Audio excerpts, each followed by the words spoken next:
Bonsoir et bienvenue dans l'entretien d'Hérémie. Aujourd'hui, nous avons le plaisir de recevoir un jeune journaliste mauritanien.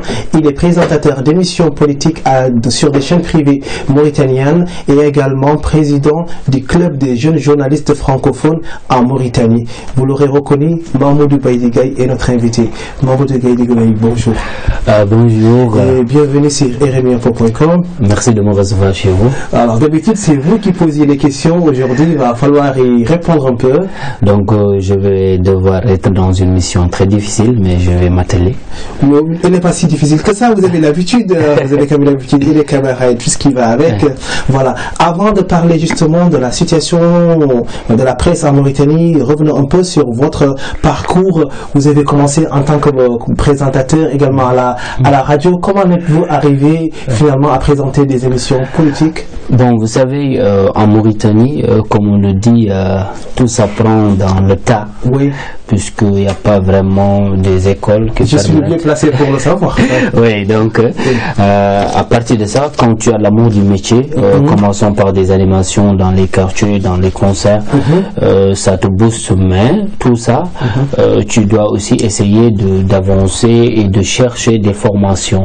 Donc ces formations te permettront de bien vraiment continuer dans l'appréhension et aussi dans ce que tu aimes faire chaque jour, donc c'est-à-dire servir les gens à travers le micro, servir les gens à travers ton expertise tout en restant toi-même et donner un service. Et comme on le dit, servir c'est toujours une dignité. Oui, c'est toujours une dignité, donc faire un peu ces médias entre le peuple dans sa globalité et c'est ce qui peuvent émettre certains messages, à savoir et les politiques et les artistes et j'en passe et d'autres hommes d'affaires. Alors aujourd'hui, une question un peu bateau, comment se porte la presse mauritanienne? Moi je pense qu'aujourd'hui tout le monde sait que la presse mauritanienne a des problèmes.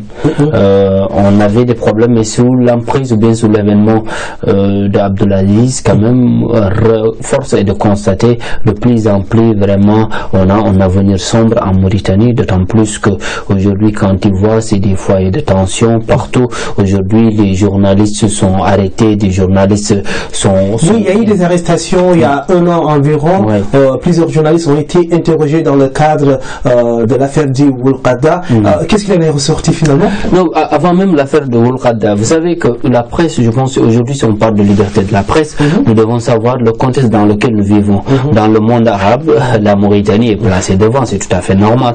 Comme on le dit, ça a pour jeter vraiment ou bien remettre en question ceux qui donnent ces distinctions. Mais aujourd'hui, quand tu vois à partir de 2015, 2016 jusqu'en 2018 que les journalistes sont acculés, aujourd'hui, quand tu es journaliste en Mauritanie, tu es dans un danger permanent, que ce soit visible ou que ce soit vraiment permanent, dans la mesure où aujourd'hui, par rapport vraiment à la libéralisation de la presse, on disait qu'au nouveau vent est venu, on saluait les efforts de l'État, mais la liberté de la presse en Mauritanie, c'est un leurre. Ok, donc est-ce dangereux pour vous d'être journaliste aujourd'hui en Mauritanie? C'est très dangereux d'être journaliste parce que vous savez, j'ai un ami qui a subi les foudres de l'État, tout simplement après avoir relaté un article. Donc ça lui a... Vous le citez si vous voulez. Il n'aime pas trop qu'on le cite, mais aujourd'hui tout le monde le sait. Quand je parle de lui, tout le monde le sait. Mais nous aussi, des fois, on est acculés. Des fois, dans des manifestations, même quand tu as ton gilet ou bien tu as ta carte de presse, la police peut bien te tabasser après te dire je m'excuse parce que c'est un journaliste. Donc tout ça, on le fait exprès. Donc tout ça fait qu'aujourd'hui... Donc il y a un climat un peu dangerosité vis-à-vis de la presse et des personnes qui peuvent représenter ça a été toujours le cas, mais avec l'avènement de Aziz, on le voit visible. Aujourd'hui, il n'y a pas de journaliste, on l'a vu à travers la télévision nationale, dans son émission en direct, en disant aux journalistes, qu'est-ce qui te prend? Pourquoi tu me poses ces questions? Arrêtez la télé. On ne l'a jamais vu dans le monde. Aujourd'hui, la Mauritanie a perdu 15 points. Aujourd'hui, il a perdu 15 points. Donc, moi, je me suis même posé la question avec le président de la Fédération internationale de journalistes qui était venu en Mauritanie. Oui. J'ai signé la charte, mais je les ai dit, comment aujourd'hui la Mauritanie se positionne devant au moment où on ferme les télés, au moment où aujourd'hui la presse écrite, l'imprimerie nationale ne marche pas. On va en parler. Oui, c'est ça, c'est tout ce qui fait qu'aujourd'hui, je pense qu'on voit visiblement que la presse, je dis francophone, vraiment vit vraiment des moments très très difficiles. Justement, parlons-en, est-ce qu'il y a une différence importante entre la presse francophone et la presse arabophone en Mauritanie, que ce soit aussi bien presse écrite que Média TV également ou Internet? Il y a une très grande différence. Non, fossé, oui, le fossé est très large. Par exemple, quand tu reviens par rapport à l'événement des télévisions privées, donc on dit les temps d'antenne ou la ligne éditoriale, où vraiment la presse arabophone rafle tout.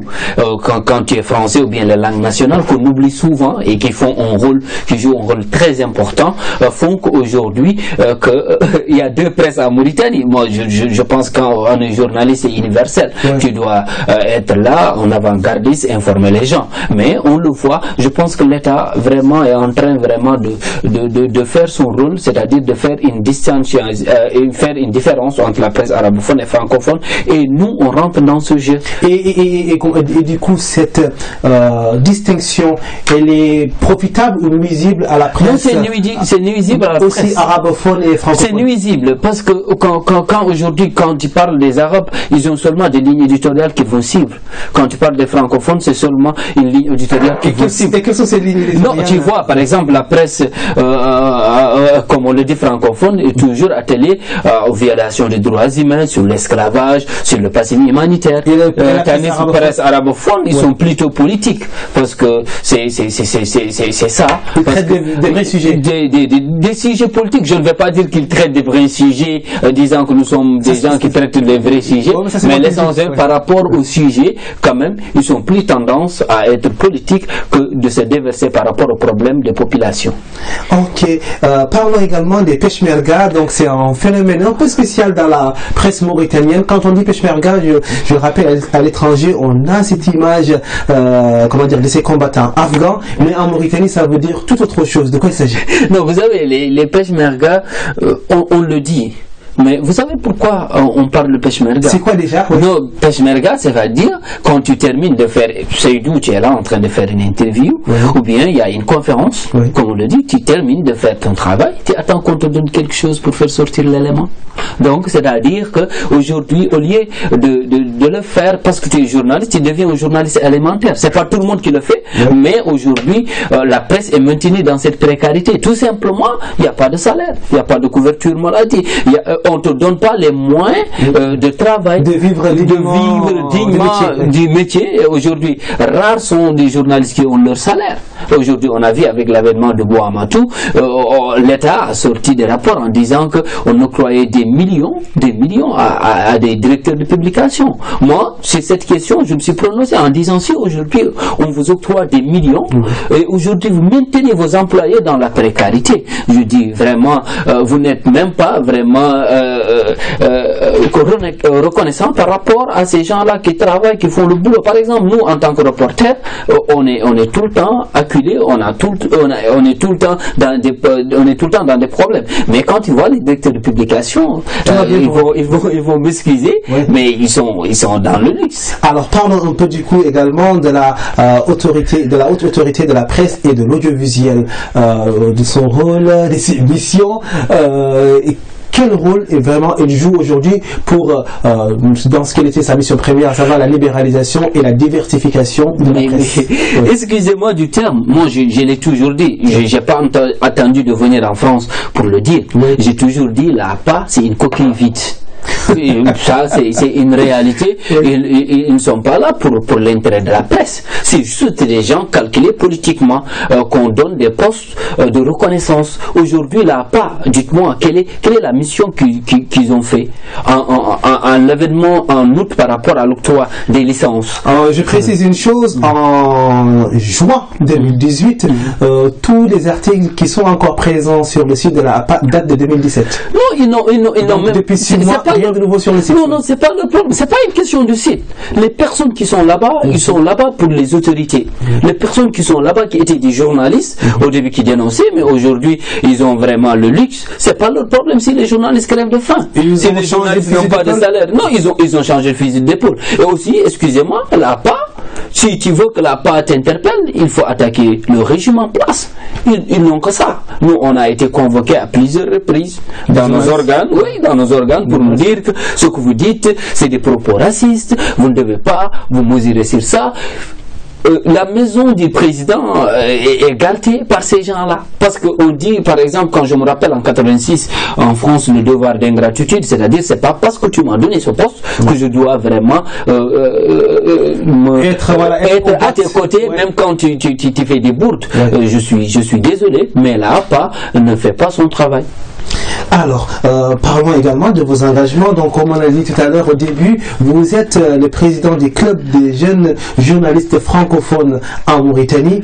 Pourquoi ce club? Tout à l'heure, on parlait de la distinction. Pourquoi se différencier? Donc, déjà, c'est quoi la mission de votre club et pourquoi se différencier des journalistes arabophones ou pour la refonte ou autre? Oui, mais il y a beaucoup de structures de presse en Mauritanie. On le voit avec le syndicat des journalistes, le regroupement de la presse, tout ça. C'est pour essayer vraiment de travailler avec ces doyens qui ont balisé le terrain, qui ont fait quand même un travail. Mais aujourd'hui, la seule chose qu'on les reproche, c'est-à-dire que aujourd'hui la presse va mal et on ne les voit pas. Par exemple, quand tu prends quelqu'un comme Mamadou Sy, 25 ans ou 26 ans, Dimanche Carrière. Aujourd'hui, quand tu le vois, tu sais que on l'a pas donné vraiment, on l'a pas rendu la monnaie de la pièce. Je reviens par rapport au club des jeunes journalistes. Je vous dis, le club des jeunes journalistes, je salue ici et je rends hommage à notre feu président Cheikh Oumar Ndiaye, décédé au cours d'un accident en décembre. Bon, c'est-à-dire que le club, c'est-à-dire que c'était une structure de voir comment les journalistes qui ont des problèmes dans leurs organes peuvent travailler ensemble et revendiquer leurs droits. C'est-à-dire à partir de ce moment... Que pour les jeunes par contre? Non, c'est pour les jeunes, c'est-à-dire que c'est des jeunes journalistes qui sont venus sur le terrain, qui n'ont pas d'assises, qui n'ont pas de formation et qui veulent se former, qui veulent vraiment se perfectionner par rapport au travail que nous avons. Et dans ce cadre, vous avez créé le prix justement chez Oumar Ndiaye et qui récompense qui et pourquoi? Oui, on a créé le prix chez Oumar Ndiaye pour motiver les journalistes les plus méritants. Et dans ce prix, il n'y a pas de presse arabophone ou de francophone, tout le monde est dedans et on postule. On a eu un succès en 2016, on a eu un succès en 2017, on a eu un succès en 2018. Oui, aujourd'hui, aussi, c'est dans cette optique qu'on veut mener ce club. Parce que le club là, peut-être je suis à la tête, mais c'est tout le monde qui travaille pour essayer vraiment de vivre du journalisme et de faire du journalisme un homme qu'on doit respecter. Mais aujourd'hui, on ne respecte pas les journalistes parce que tout simplement, on te regarde d'un regard que tu es un journaliste alimentaire, que tu es un peshmerga. C'est un mot qui nous fait mal. Journaliste alimentaire. C'était une histoire. Alors, parlons également de vos engagements. Vous avez à plusieurs reprises aux côtés de Bilam Dahabel, vous avez tantôt beaucoup critiqué la gestion du pouvoir en Mauritanie, justement. Alors, vous êtes quoi et qui auprès de l'Irak? Vous savez, à chaque fois, cette question revient. Oui, moi, je pense que l'engagement de la personne, moi, je me suis engagé. Parce que je ne veux pas revenir sur mon histoire personnelle. Parce que tu découles d'une situation, tu as été déporté en 89, tu reviens dans ton propre pays, tu es un étranger.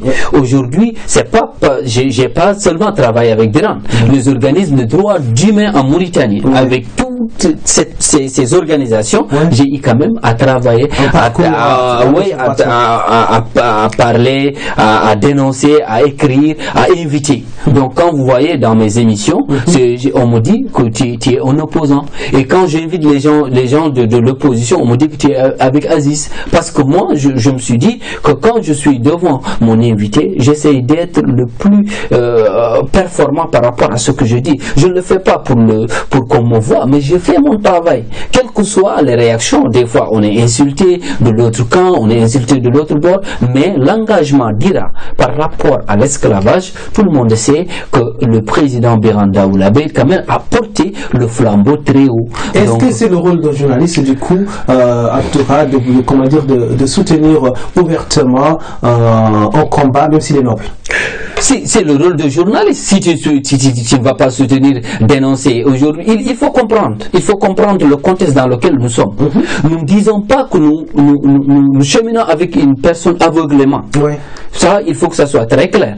Nous, quand on voit l'État, les injustices, parce que j'ai effectué beaucoup de missions avec IRA à des milliers de kilomètres. Donc, ça, c'est toujours un acquis par rapport au journaliste qui te permet de te positionner par rapport à ce que tu fais. Moi, je dois sortir mon film. Un film sur Maître Fatoumata Mbaye. Oui, à l'ombre du maître. Donc, c'est-à-dire, c'est une continuité par rapport à tout ce qui se fait. Vous savez, si aujourd'hui on veut dire qu'on est là en train de dénoncer, on part à l'extérieur pour dénigrer la Mauritanie, c'est parce que c'est la Mauritanie qui doit se porter un regard en disant pourquoi les gens partent, pourquoi on dénonce. Aujourd'hui, si vraiment on respectait les droits humains, si aujourd'hui on respectait vraiment le processus dans lequel nous avons fait jusqu'à vraiment l'avènement de la démocratie en 91, nous ne serons pas là. Mais tu ne peux pas aujourd'hui voir des tortionnaires qui t'ont ôté la vie, tu vois des tortionnaires aujourd'hui qui ont volé ton enfance. Aujourd'hui, tu reviens pour dire que on est prêt à oublier sans réclamer justice. Ça vraiment, moi je ne le vois pas. Moi en tout cas, je lis mon destin au destin du peuple. Que ce soit Madame, que ce soit un autre, quand c'est le peuple qui appelle, je suis là. Ok, on l'aura compris. Je vais vous poser quelques petites questions avant de finir. Alors, quelles questions vous pourriez poser à Biram Dahabit que vous ne pourriez pas poser à Mohamed Abdelaziz, par exemple? Non, moi je pense que si vous recevez dans votre émission. Non, vous savez, le président Aziz, on a tenté de l'inviter sur un débat présidentiel. On a tenté de l'inviter, mais il a décliné. Et tout simplement. Au moins il a répondu. Non, il n'a même pas répondu. Vous savez que le président Aziz a raté une occasion de rentrer vraiment dans une phase immortelle comme Mandela. Il l'a raté. Tout simplement, on sait qu'avec l'avènement d'Aziz, tous les foyers de tension, on le voit en Mauritanie. Aujourd'hui, les communautés se regardent en chien de faïence. Et aujourd'hui, on ne fait rien pour essayer de changer cela. Moi, je pense qu'on gagnerait plus à s'unir, on gagnerait plus à dénoncer les injustices, on gagnerait plus à instaurer une justice qui permet à tout un chacun de voir qu'il est Mauritanien. Donc nous, en tant que Mauritaniens, avec même, j'avais écrit un article sur le parcours d'un combattant avec les cartes de séjour. Tu es au noir en Mauritanie, on t'arrête parce qu'on croit que tu es sénégalais. Et ça, on le voit chaque jour, et les rafles que les policiers vraiment en permanence dans les quartiers populaires, c'est des quartiers de noirs. Je ne suis pas raciste, mais la vérité est qu'aujourd'hui, l'État instaure une discrimination qu'on voit qui est visible. Alors, je reviens à ma question. Quelle question que vous pourriez poser, que vous ne pourriez pas poser à Biram Dahabit, que vous pourriez poser facilement à quelqu'un comme Ibrahim Messa, par exemple? Non, vous savez, moi j'ai du respect à toutes ces personnes, et eux-mêmes ils le savent. J'ai eu à travailler avec toutes ces personnes, parce que j'ai à les interviewer, j'ai une profonde admiration. Je n'ai jamais interviewé, j'ai interviewé Biram, j'ai interviewé Ibrahim Sarr, j'ai interviewé Sambou Thiam, c'est ce qui a fallu en 2013 ma démission à la télévision d'Israël. Donc c'est pour dire, ces personnes-là aujourd'hui, l'État gagnerait à les appeler. Par exemple, je ne parle pas de ces dialogues-là qu'on essaie de téléguider sur mesure, mais que l'État gagnerait à les appeler en dire qu'on va essayer de se voir, de se parler, parce que le Rwanda a réussi cela. Le Rwanda a réussi là. On est forcé de vivre ensemble. Et pourquoi pas la Mauritanie? La Mauritanie, tout simplement parce qu'aujourd'hui, les gens, ils s'adaptent aux détails. Donc le plus important dans ce processus, c'est de voir que la Mauritanie est notre patrie, nous les aimons tant, mais il faut qu'on fasse des sacrifices pour sortir vraiment de cette obscurité. Allez, on va essayer de sortir de cette obscurité, comme vous avez dit, Mamadou Baidigaye, ne pas s'attarder sur des détails, aller le plus loin possible. En tout cas, c'était l'interview de l'entretien de Rémi avec Mamadou Baidigaye. Merci d'avoir répondu à notre invitation. Merci, c'est un plaisir et j'ai toujours vraiment aimé, j'ai toujours eu vraiment le souhait de venir ici sur ce plateau. Bienvenue, bienvenue. Tout ce que vous faites, c'est pas pour des éloges, mais je pense que c'est très difficile quand on est là, on essaie de faire quelque chose pour son pays. Un pays, c'est du vrai patriotisme. Merci beaucoup, merci de la reconnaissance. Sachez-vous également que vous êtes tous forcément bienvenus sur rmiinfo.com parce qu'on est sûr et certain que vous avez forcément des choses à nous dire et des choses à dire aux Mauritaniens et au monde. C'était la dernière de la saison de l'entretien de Rémi. Merci de nous avoir encore une fois honorés de cette présence. Je vous dis à très bientôt, forcément sur rmiinfo.com.